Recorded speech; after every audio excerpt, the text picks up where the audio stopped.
Hello, welcome once again to my platform.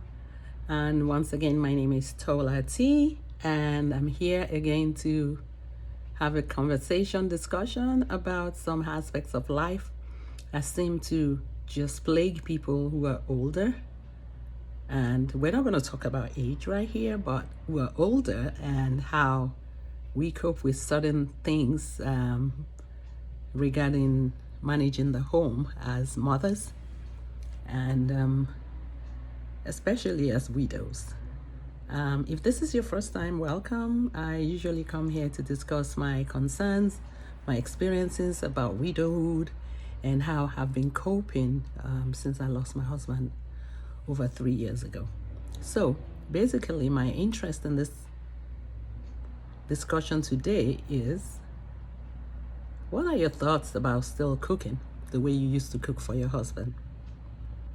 I, for one, was known as a chef. I would cook morning, afternoon, night on a daily basis. Regardless of when I was in Nigeria, when I had maids, I still cooked. And then moving abroad for years, I cooked every single day. As a matter of fact, I recall my husband would say he was blessed to have a wife who still managed to cook him breakfast on a daily basis, regardless of her work schedule.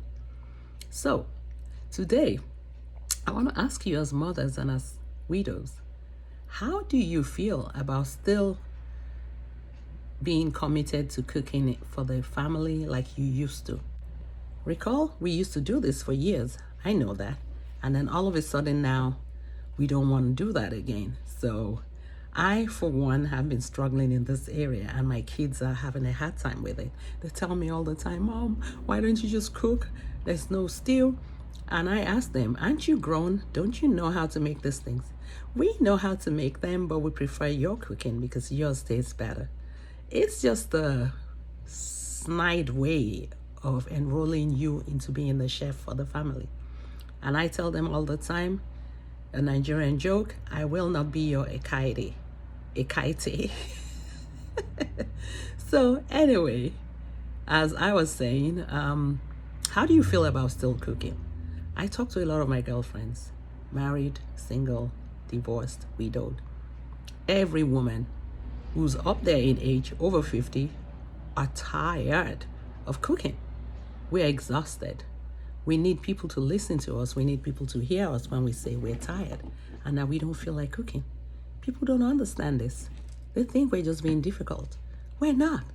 We've been cooking for over 30 years, figuring out what other people will eat, asking them what they want, going to source the items, cook it, spend the whole of your afternoon, your weekends, just staying in that hot oven to make your family happy.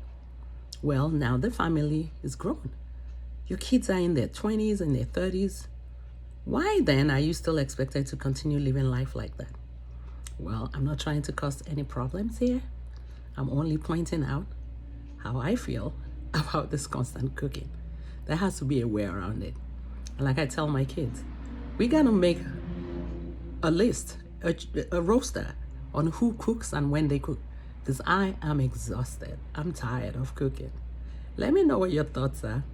Not that we don't love you, but we're just tired. Give us a break. Come on now. Let me know what your thoughts are. And I will see you soon again. Bye-bye.